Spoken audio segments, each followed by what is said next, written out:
Hi friends, welcome back to our channel. எல்லாரும் எப்படி இருக்கீங்க? கண்டிப்பாக நல்லா இருப்பீங்க நம்புகிறேன். இன்றைக்கி நம்ம சேனலில் டே டு டே லைஃப்பில் நம்ம எல்லாருக்குமே ரொம்ப யூஸ்ஃபுல்லாக இருக்கக்கூடிய கிச்சன் டிப்ஸ் அண்ட் ட்ரிக்ஸ் தான் ஷேர் பண்ணியிருக்கேன். ஸோ வீடியோ இன்ட்ரெஸ்டிங்காக இருக்கும், ஸ்கிப் பண்ணாமல் ஃபுல்லாக பாருங்கள். அதுக்கு முன்னாடி நீங்கள் இப்போ தான் நம்ம சேனலை ஃபஸ்ட் டைம் பார்க்குறதா இருந்தால் இப்போவே சப்ஸ்கிரைப் பண்ணிக்கோங்க, கூட இருக்க பெல் சிம்மில் கிளிக் பண்ணிக்கோங்க. அப்போ தான் நம்ம போடக்கூடிய வீடியோஸ் உங்களுக்கு நோட்டிஃபிகேஷனாக வந்து சேரும். இப்போ வாங்க வீடியோக்குள்ளே போகலாம். ஃபர்ஸ்ட் இப்போ என்னென்னு பார்க்கலாம். நம்ம லெமன்லாம் நிறையா வாங்கி ஸ்டோர் பண்ணி வைக்கும்போது அது சம்டைம்ஸ் வந்து பார்த்திங்கன்னா அதோட ஸ்கின் வந்து சேஞ்ச் ஆயிரும், அதோட கலரே. அப்போ வந்து நம்ம அதை யூஸ் பண்ணுறதே வந்து பார்த்திங்கன்னா வேஸ்ட் ஆயிரும். ஸோ நம்ம ஜூஸ்க்கு, சாப்பாடுக்கு, லெமன் ரைஸ்க்கெலாம் வந்து பார்த்திங்கன்னா யூஸ் பண்ண மாட்டோம். அது ஏதாவது க்ளீனிங் பர்பஸ்க்கு தான் யூஸ் பண்ணுவோம். ஸோ நீங்கள் வாங்கி வைக்கக்கூடிய லெமன் வந்து நீங்கள் யூஸ் பண்ணுற வரைக்கும் ஃப்ரெஷ்ஷாக இருக்கணும்னா இந்த டிப்பை வந்து ஃபாலோ பண்ணிக்கோங்க. கொஞ்சமாக குக்கிங் ஆயில் எடுத்துகிட்டு அந்த ஆயிலை வந்து இந்த மாதிரி லெமன் ஃபுல்லாக நல்ல ஒரு கோட்டிங் மாதிரி அப்ளை பண்ணிக்கோங்க. ஸோ இந்த மாதிரி அப்ளை பண்ணி வைக்கிறனால உங்கள் லெமன் வந்து நீங்கள் எடுத்து யூஸ் பண்ணுற வரைக்கும் ஃப்ரெஷ்ஷாக இருக்கும். ஆல்ரெடி நான் லெமன் வந்து எப்படி ஸ்டோர் பண்ணலான்ற டிப் வந்து லாஸ்ட் வீடியோவில் வந்து ஷேர் பண்ணியிருக்கேன். அந்த வீடியோ இன்னும் நீங்கள் பார்க்கலன்னா கார்ட்ஸில் கொடுக்குறேன், வேணுன்றவங்க செக் பண்ணி பார்த்துக்கோங்க. ஸோ இதில் எந்த மெத்தடில் வேணாலும் நீங்கள் ஸ்டோர் பண்ணி வைக்கலாம். நெக்ஸ்ட் டிப் என்னென்னு பார்க்கலாம். நம்ம லெமன் ஜூஸ் போடும்போது அதோட சீடெலாம் வந்து பார்த்திங்கன்னா அந்த நம்ம ஜூஸ் பிழிறோம் இல்லையா, அதுலேயே வந்து கலெக்ட் ஆயிரும். ஸோ அதுக்கு வந்து இந்த டிப்பை வந்து நீங்கள் ஃபாலோ பண்ணுங்கள், ரொம்பவே வந்து ஹெல்ப்ஃபுல்லாக இருக்கும். ஸோ இப்போ லெமன் வந்து நீங்கள் ஜூஸ் வந்து பிழியறதா இருந்தால் இந்த டிப்பை ஃபாலோ பண்ணிக்கோங்க. இப்போ லெமனை வந்து கட் பண்ணதுக்கப்புறம் நான் இங்கே வந்து ஒரு கிளாஸ் எடுத்திருக்கேன். நீங்கள் கிளாஸ்க்கு பதிலாக ஏதாவது கிண்ணம் மாதிரி இருந்துச்சுன்னா கூட எடுத்துக்கோங்க. இதுக்கு மேலே நம்ம வீட்டில் இருக்கக்கூடிய ஜெல்லி கரண்டி தான் வச்சுருக்கேன். இப்போ இந்த ஜெல்லி கரண்டி மேலே இந்த மாதிரி வச்சு லெமன் பிழியும் போது உங்களுக்கு அந்த ஜூஸும் வந்து பார்த்திங்கன்னா நல்லா ஈஸியாக நீங்கள் பிழிஞ்சிடலாம். அதுக்குள்ளே இருக்கக்கூடிய சீடும் வந்து இந்த கரண்டியில் வந்து உங்களுக்கு கலெக்ட் ஆயிரும். ஸோ கீழே வந்து உங்களுக்கு வெறும் ஜூஸ் மட்டும் நல்லா அழகாக ஃபில்டர் ஆன மாதிரி வந்துடும். ஸோ இதுக்காக நீங்கள் திருப்பி வந்து ஃபில்டர் யூஸ் பண்ணி இதை ஃபில்டர் பண்ணணுன்ற அவசியமே இருக்காது. அழகாக வந்து நீங்கள் இந்த சீடெல்லாம் வந்து ஃபில்டர் பண்ணி நீங்கள் ஜூஸ் பிழியும் போதே எடுத்துடலாம். ஸோ பார்க்கும்போது உங்களுக்கு தெரியும். அதே சமயத்தில் ஜல்லி கரண்டியில் வச்சு நீங்கள் ப்ரெஸ் பண்ணி பிழியும் போதும் லெமன் ஜூஸும் வந்து பார்த்திங்கன்னா நல்லா உங்களுக்கு க்ளீன் அண்ட் கிளியராக வந்து பார்த்திங்கன்னா வரும். ஸோ இப்போ பாருங்கள், இப்போ இந்த சீடை வந்து நீங்கள் எடுத்து அப்படியே வந்து தூக்கி டஸ்ட்பினில் போட்டுடலாம். கீழே எவ்வளோ ஜூஸ் வந்து கலெக்ட் ஆகிருக்குன்னு பாருங்கள். ஸோ கண்டிப்பாக இந்த டிப் யூஸ்ஃபுல்லாக இருக்கும், ட்ரை பண்ணி பாருங்கள். இப்போ நம்ம லெமன் ஜூஸ் போட்டதுக்கப்புறம் அந்த ஸ்கின்னை வந்து தூக்கி போடாமல் நிறைய விஷயத்துக்கு யூஸ் பண்ணிக்கலாம். இப்போ ஒரு ஸ்கின் மட்டும் நான் எடுத்து வச்சுருக்கேன், இன்னொன்று வந்து ஓரமாக எடுத்து வச்சுக்கலாம். அது வந்து அடுத்த டிப்பில் வந்து எதுக்கு யூஸ் பண்ணுறதுன்னு பார்க்கலாம். இப்போ நம்ம வீட்டில் இந்த மாதிரி கட்டிங் போர்டெலாம் வச்சுருப்போம், வெஜிடபிள் கட்டிங் போர்டு. அதில் வந்து நம்ம ஏதாவது மீட்டு அந்த மாதிரிலாம் கட் பண்ணுறோம். இல்லைனாலும் வீக்லி ஒன்ஸ் அது இந்த மெத்தட் ஃபாலோ பண்ணி நீங்கள் கட்டிங் போர்டை க்ளீன் பண்ணுறது ரொம்பவே முக்கியம். ஏன்னா நம்ம கட்டிங் போர்டு வந்து உட்டில் வச்சுருக்கும் போது அதில் ஈஸியாக வந்து ஃபங்கஸ் ஃபார்ம் ஆகும். டெய்லி நம்ம அதில் காயெல்லாம் கட் பண்ணும்போது அதில் இருக்கக்கூடிய அழுக்கெல்லாம் வந்து பார்த்திங்கன்னா அந்த காயில் மிக்ஸ் ஆகி நம்மளுக்கு வந்து இன்ஃபெக்ஷன் தான் ஆகும். ஸோ அதனால் லைட்டாக சால்ட்டு கொஞ்சமாக வந்து நீங்கள் யூஸ் பண்ணுற டிஷ்வாஷ் லிக்விட் போட்டுட்டு இந்த லெமன் ஸ்க்ரப்பை வச்சு நல்லா ஸ்க்ரப் பண்ணி விடுங்க. அதாவது அந்த லெமனோட ஸ்கின்னை வச்சு இந்த மாதிரி 2 சைடும் வந்து நீங்கள் பண்ணிக்கோங்க. இந்த மாதிரி ஸ்க்ரப் பண்ணி தேய்க்கும் போது அதில் இருக்கக்கூடிய எல்லா பாக்டீரியா ஃபங்கஸும் வந்து பார்த்திங்கன்னா போயிடும். முடிஞ்ச அளவுக்கு ஒரு 15 மினிட்ஸ் வேணும்னா ஊற வச்சுட்டு நீங்கள் அதுக்கப்புறம் கூட நார்மல் ரன்னிங் வாட்டரில் நீங்கள் வாஷ் பண்ணி எடுத்துக்கலாம். வெயிலில் காய வச்சு எடுத்துக்கோங்க.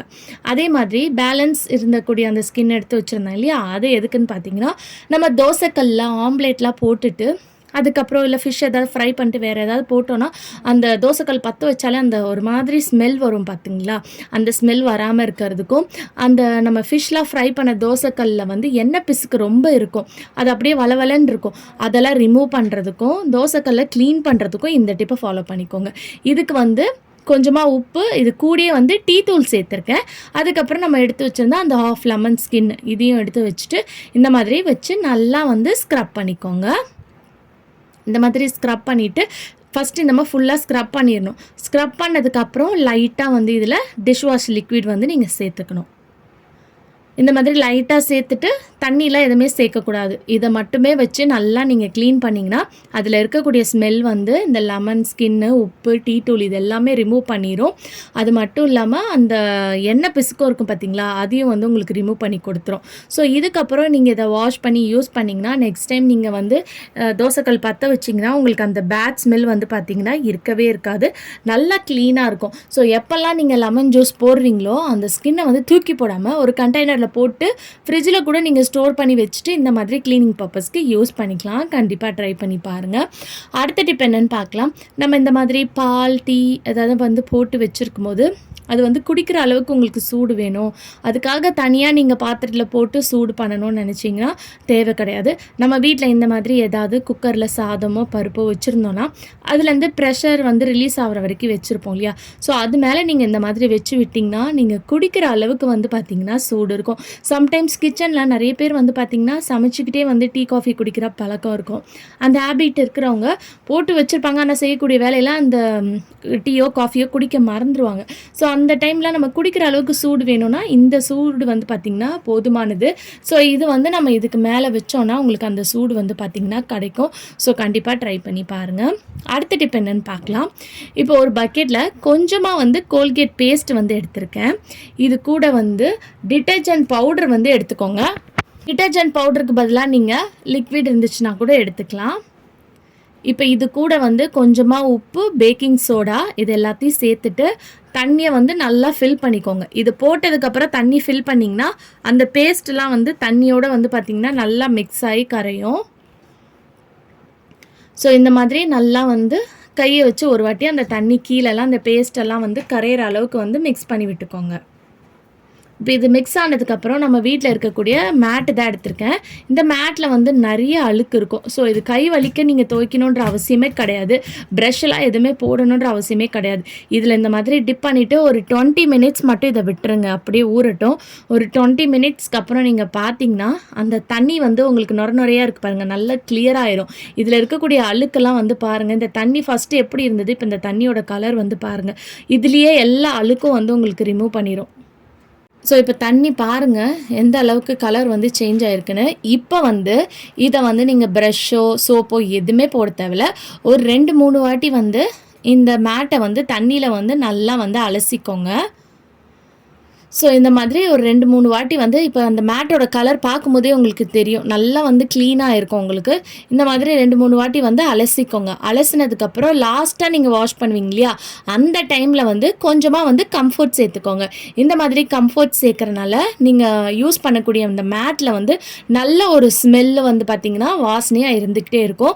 ஸோ கண்டிப்பாக இந்த டிப் யூஸ்ஃபுல்லாக இருக்கும், ட்ரை பண்ணி பாருங்கள். அடுத்த டிப் என்னென்னு பார்க்கலாம். நம்ம வீட்டில் இருக்கக்கூடிய லைட்டர் வந்து பார்த்திங்கன்னா ரொம்ப எண்ணெய் பிசுக்காக இருக்கும், ஏன்னா நம்ம கிச்சன்லேயே வச்சுருக்கனால. ஸோ அதை வந்து நீங்கள் தண்ணி ஊற்றிலாம் வாஷ் பண்ணணுன்ற அவசியம் இல்லை. இந்த மெத்தட் ஃபாலோ பண்ணிக்கோங்க. ஒரு பேப்பர் கீழே வச்சுட்டு லைட்டாக இந்த மாதிரி அந்த லைட்டர் மேலே உப்பு வந்து ஸ்ப்ரெட் பண்ணி விட்டுட்டு இந்த மாதிரி ஒரு ரோல் மாதிரி பண்ணிக்கோங்க அந்த பேப்பரை. ஸோ இந்த மாதிரி தேய்க்கும் போது அதில் இருக்கக்கூடிய எண்ணெய் பிஸ்கெலாம் வந்து நீங்கள் நல்லா ஸ்க்ரப் பண்ணும்போது அந்த சால்ட் வந்து பார்த்திங்கன்னா உங்களுக்கு ரிமூவ் பண்ணி கொடுத்துரும். ஸோ இதுக்கப்புறம் நீங்கள் இதை ஒரு டவல் வச்சு ட்ரையாக வந்து நீங்கள் தொடச்சிக்கலாம். ஸோ ஈஸியாக வந்து பார்த்திங்கன்னா இந்த டிப் வந்து நீங்கள் பண்ணிடலாம். இப்போ பாருங்கள் எந்த அளவுக்கு க்ளீனாக ஷைனிங்காக இருக்குதுன்னு சொல்லிட்டு கண்டிப்பாக ட்ரை பண்ணி பாருங்கள். ஓகே ஃப்ரெண்ட்ஸ், இன்றைக்கி வீடியோவில் நான் ஷேர் பண்ணி இந்த டிப்லேருந்து ஏதாவது ஒரு டிப் கண்டிப்பாக உங்களுக்கு யூஸ்ஃபுல்லாக இருக்கும். அப்படி யூஸ்ஃபுல்லாக இருந்துச்சுன்னா மறக்காமல் நம்ம சேனலை லைக் பண்ணுங்கள், ஷேர் பண்ணுங்கள், கமெண்ட் பண்ணுங்கள், சப்ஸ்கிரைப் பண்ணிக்கோங்க. தேங்க்யூ ஃபார் வாட்சிங்.